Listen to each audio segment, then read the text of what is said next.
ఇలాంటి జీవము గల దేవుడు నిజంగా నాకు దొరకకపోతే, నిజంగా నా జీవితంలో ఈ దేవుడు పరిచయం కాకపోతే నాకు ఇలాంటివి ఆత్మీయ సంగతులు ఎలాగో తెలిసేవి?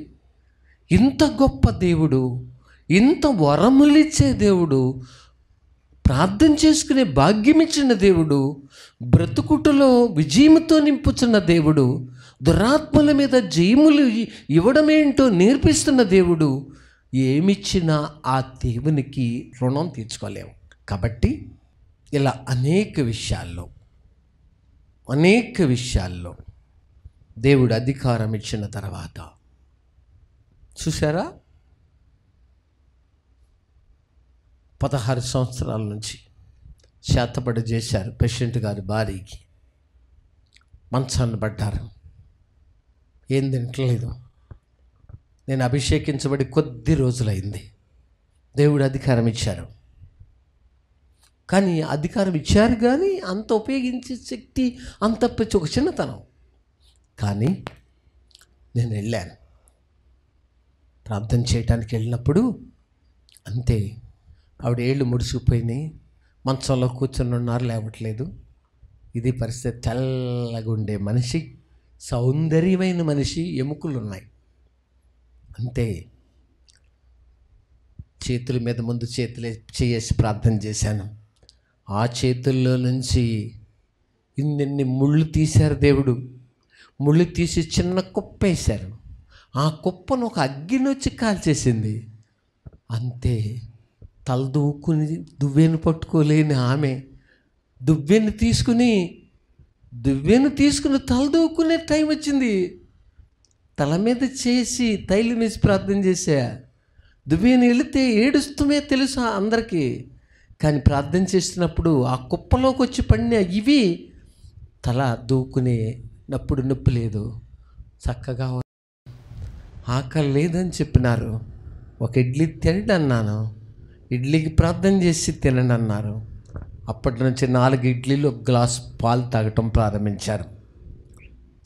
ప్రియులారా, అయితే ఇంకా నడవట్లా. మోకాళ్ళలో ఉన్న ముళ్ళు తీశారు, ఏళ్లలో ఉన్న ముళ్ళు తీశారు, గోడలో ఉన్న ముళ్ళు తీశారు, అన్ని ముళ్ళు తీసి కుప్ప కింద వచ్చేసినాయి. ప్రార్థన చేయగానే ఒక అగ్ని వచ్చి కాల్చేసింది. పట్టపగలే ఆ గోడ మీద ఆమెకి కనబడుతున్నాయంట ఆ దురాత్మలు కూర్చుని. అవును, కనబడతాయి. కానీ ఒక రోజున దేవుని ఆత్మ నా మీద పనిచేసి నా మీదకొచ్చి, దేవుని ఆత్మ యేసుక్రీస్తు నామమున లేచి నడువు అని చెప్పి గట్టి శబ్దముతో అసలు ఎవరిని లెక్క చేయకుండా అసలు టాపులు లేసిపోయేంత కేకేస్తాను అంతే. మంచములో ఉన్న ఆమె గజగజ వణుక్కుంటూ లేచిపోయినారు. మంచములో ఉన్న ఆమె ఏమయ్యారు? గజగజ వణుక్కుంటూ లేచిపోయినారు. ఎందుకు సందేహపడుతున్నావు? నడువు అటు ఇటు. 16 సంవత్సరాల నుంచి మూలనబడిన వ్యక్తి, దేవుడు పరిశుద్ధాత్మ యొక్క శక్తి చేత అయోగ్యుడైన నన్ను అక్కడ కూర్చోబెట్టుకుని దేవుడు గొప్ప కార్యం చేసినారు.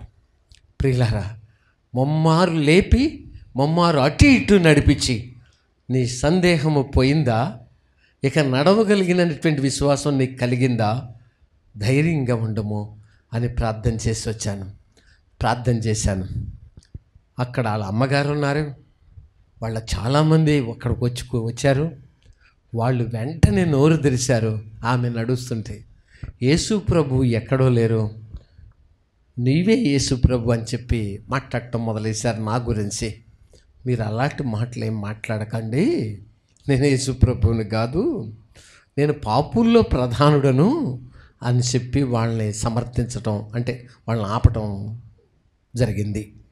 ప్రియులారా, ఈ విధంగా మళ్ళీ ఆమె 18 సంవత్సరాలు బతికారు. చూసారా? అదే ఇంట్లో నాకు నిద్ర పట్టి 4 నెలలు అయిందయ్యా, నిద్ర పడతలేదన్నారు. నిజమా? రండి ప్రేయర్లోకి అన్నాను. వచ్చారు. వాక్యం చెబుతుంటే ఏమొచ్చింది? ఇదేంటి నిద్ర వచ్చింది? ఇంతకాలం లేని నిద్ర దేవుని సందుకు వస్తే ఏమొచ్చింది? నిద్ర వచ్చింది. ఇంకా నిద్ర వస్తుందమ్మా మీకు? మన నానుమజ్జిపాలెం చర్చిలో, అయ్యా పాస్టర్ గారు, నాకు 3 నెలల నుంచి ఆకలే చచ్చిపోయింది, అసలు ఏం తినాలనిపించట్లా అని చెప్పి కన్నీళ్లు పెట్టుకున్నారు ఒక సహోదరి. నమ్ముతున్నారా? ప్రార్థన చేస్తా. నమ్ముతున్నానన్నారు.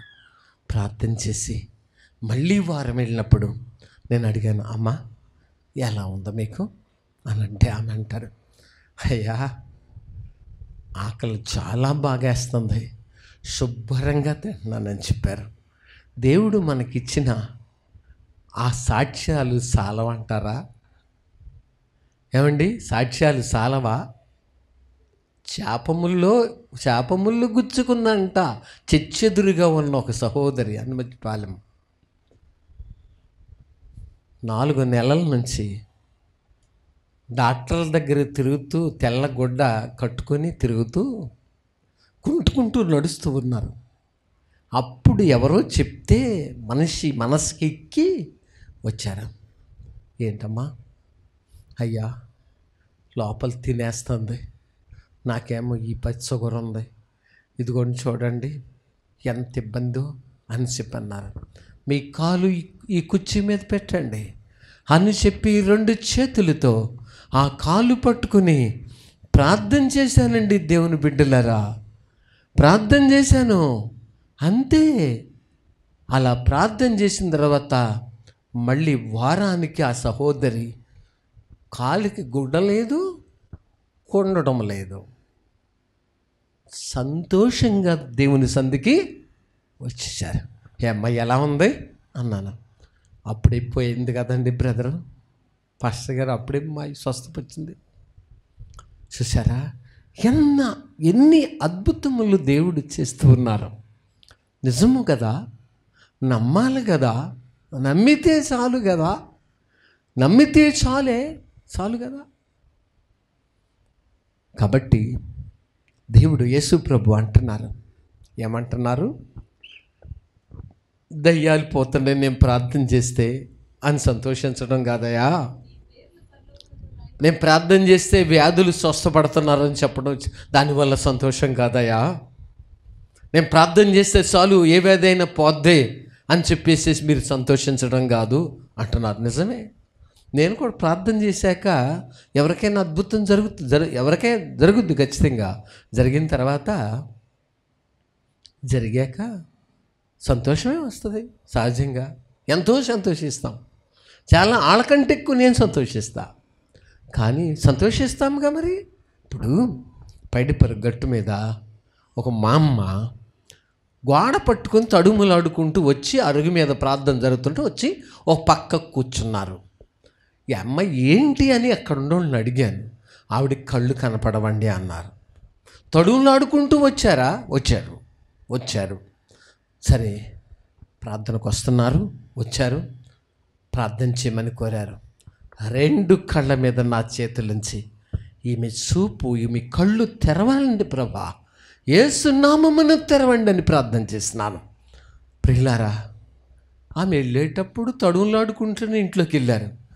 ఇంట్లోకి వెళ్ళిన తర్వాత ఏం జరిగిందో తెలియదు కానీ నాకు ఫోన్ వచ్చింది. ఏమని ఫోన్ వచ్చిందంటే ఆవిడ ద్వారానే ఫోన్ వచ్చింది. అయ్యా పాస్టర్ గారా? అవునమ్మా, నేను 5 సంవత్సరాల నుంచి నా భర్త స్వరమే మాత్రమే విన్నాను. ఇప్పుడు నా భర్తని కళ్ళారా చూస్తున్నానని చెప్పి ఫోన్ ద్వారా మాట్లాడినప్పుడు సంతోషమే సంతోషమే సమాధానమే, సంతోషమే సమాధానమే, చెప్పనా సైక్యమైన సంతోషం, చెప్పనా సైక్యమైన సంతోషం, ఈ సంతోషము నీకు కావలనా, ఈ సంతోషము నీకు కావలనా, ఈ సంతోషము నీకు కావలనా, నేనే యేసు దగ్గరకు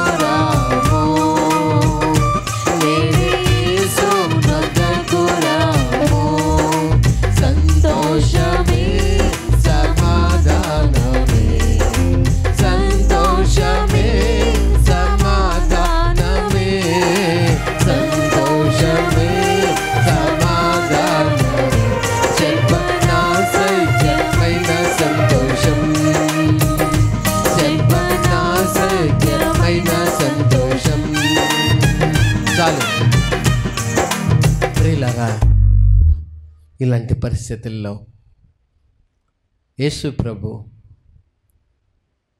దయ్యాలు పోతున్నాయి అని సంతోషం కాదయా, లేక వ్యాధులు స్వస్థపడుతున్నారని సంతోషపడొద్దు. అది కాదయ్యా మీ సంతోషం. మీ పేరులు, మీ 70 మంది సేవకులైన మీ పేర్లు పరలోకమందు జీవగ్రంథములో వ్రాయబడి ఉన్నవని సంతోషించండి అయ్యా.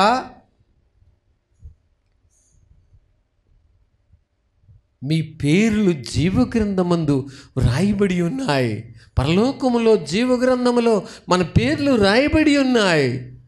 నమ్మినచో నాదు మహిమను చూతువు, నమ్మినచో నాదు మహిమను చూతువు, నమ్మనిచో నష్టం పొందేదవు, నమ్మనిచో నష్టం పొందేదవు, నమ్మిన చేర్చుదును నా మహిమను, నమ్మిన చేర్చుదును నా మహిమను, నీ ఆలోచన నేను తెలిపెదను, నీకు నేను తోడై నడిపింతును, నీ ఆలోచన నేను తెలిపెదను. సజ్జాపురంలో నేను ఒక ఇంటికి వెళ్ళాను, ఒక సిస్టర్ గారింటికి. ఒక ఆవిడే, అనేకసార్లు చెప్తూ ఉంటాను, ఒక ఆమె బింది తీసుకుని పంపు దగ్గరికి వస్తూ ఎగురుకుంటూ వస్తున్నారు. ఇలా ఎగురుకుంటూ బింది తీసుకొస్తున్నారు. వస్తూ ఉంటే దగ్గర పిలిచి, ఏమ్మా ఏమైంది అన్నాను. పాదం పెణికిందండి అన్నారు. కింద పెట్టలేకపోతున్నారా? అస్సలు నా వల్ల కావట్లేదండి అన్నారు. ఇలా రండి, నేను ప్రార్థన చేస్తే మీరు నమ్ముతారా మీకు ఇది స్వస్థత వస్తుందని? నేను కూడా దగ్గరలో ఉన్న స్వస్థతశాలకి వెళ్తానండి, నాకు ప్రభు అంటే విశ్వాసమే అన్నారు. కమాన్ అని చెప్పి అక్కడ ఉన్న మెట్టి మీద ఆమె పాదము పెట్టి నా 2 చేతులతో ఆమె పాదమును పట్టుకుని ప్రార్థన చేసి నడమన్నాను. నడవాలి ఇప్పుడు, దేవుడు అద్భుతం చూస్తాం మనం, అదే విశ్వాసం. నడమనగానే మళ్ళీ ఎగురుకుంటానే నడిచింది. ఎలా నడిచారు? మళ్ళీ ఎగురుకుంటానే నడిచారు. కింద పాదం పెట్టలా. మళ్ళీ పాదం పెట్టమ్మా, మెట్టి మీద పెట్టు అని మళ్ళీ పట్టుకున్నాను. మళ్ళీ పట్టుకుని మళ్ళీ ప్రార్థన చేశాను. 2 చేతులతో పట్టుకుని ప్రార్థన చేసి నడువు అనగానే మళ్ళీ ఎగురుతూనే ఉంది. ఆవిడ ఎగురుతున్నారు, కింద పాదం పెట్టలేకపోతున్నారు.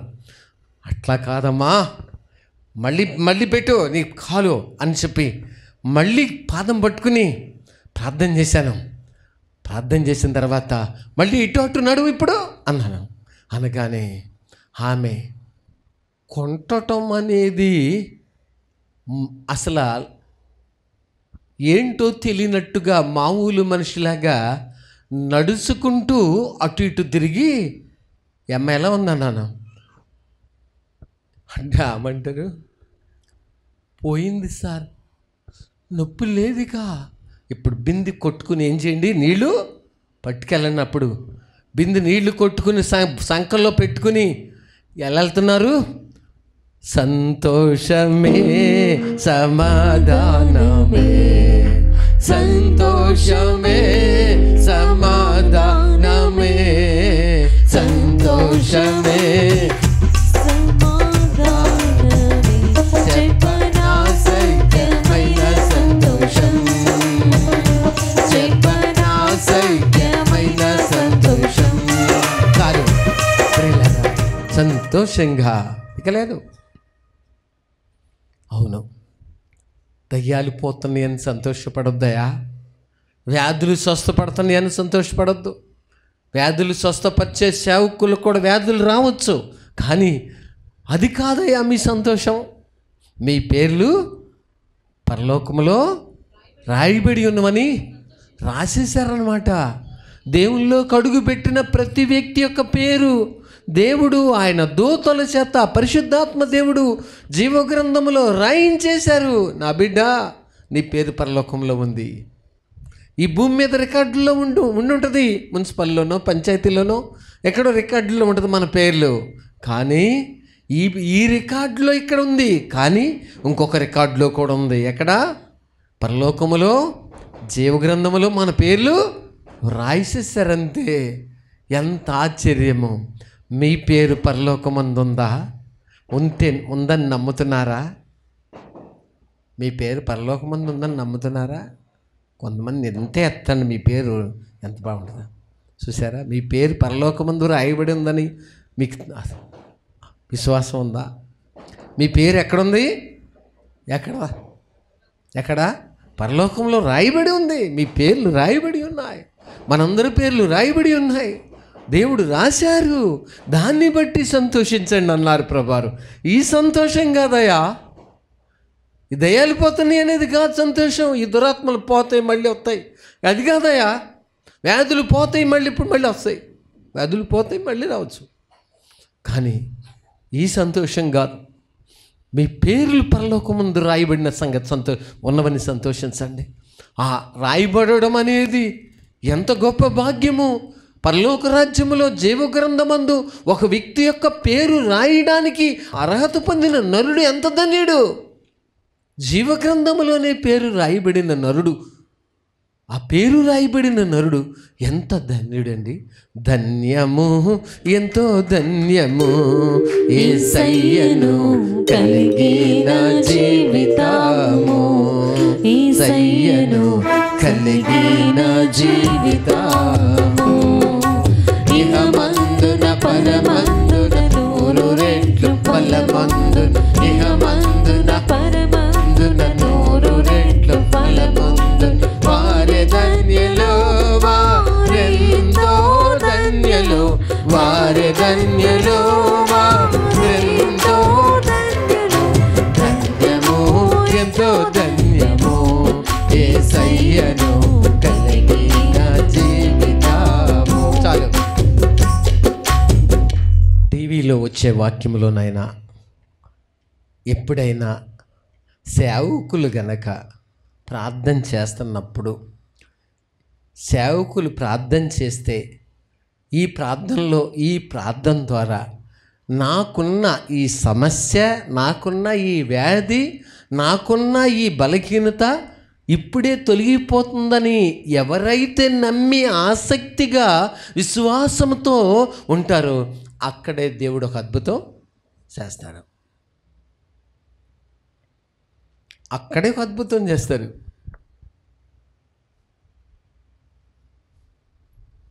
తాడేపల్లిగూడెం హోటల్ ఒక ఊరిలో నుంచి ఒక ఆవిడ వచ్చారు. అయ్యా, నాకు ఇలాంటి వ్యాధి ఉంది, టీవీలో మీ వాక్యం వస్తుంది, ఇప్పుడు మీరు ప్రార్థన చేస్తే నా వ్యాధి తగ్గుద్దని నేను విశ్వసించాను. మీరు ప్రార్థన చేసి ముగించే సమయంలో నా వ్యాధి తగ్గిపోయింది, ఇదిగో కానుక ఇవ్వడానికి వచ్చానని చెప్పి వచ్చి వెళ్ళిపోయినారు.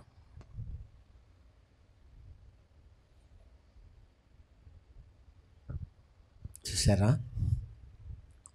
ఎక్కడైనా ఏ పరిస్థితుల్లోనైనా నేను కొన్నిసార్లు ఇంటి దగ్గర లేనప్పుడు తేలుగుట్టినోళ్ళు వచ్చి పాపం మళ్ళీ ఏడ్చుకుంటూ వెళ్ళిపోతున్నారట. మా అమ్మ అన్నారు, మా అమ్మ నాకు సలహా ఇచ్చారు, అయ్యా తేలుగుట్టినోళ్ళు వచ్చి ఏడ్చుకుంటూ మళ్ళీ వెళ్ళిపోతున్నారు, ఒక బాటిల్లో కొబ్బరి నూనె తీసుకుని ప్రార్థన చేసి నాకు అందేటట్టు పెట్టు, వాళ్ళు వచ్చినప్పుడు ఏం చేస్తా నేను ఇస్తానని చెప్పారు. మా అమ్మలోకి కూడా ఏమొచ్చింది? విశ్వాసం వచ్చింది. కాబట్టి అప్పుడు ఫోన్లు లేవుగా. పలానా చోట హలో నాకు ఇలా ఉందని చెప్పి ఫోన్ చేస్తే ప్రార్థన చేసే ఛాన్స్ లేదు. ఇప్పుడున్నంత సౌకర్యాలు అప్పుడు లేవుగా. అయితే ఒక చిన్న బాటిల్లో ప్రార్థన చేసి తైలంతో కొబ్బరి నూనె నింపి ప్రార్థన చేసి పెట్లో పెట్టి, అమ్మాయి తలకట్ట వాడకూడదు అని అన్నాను.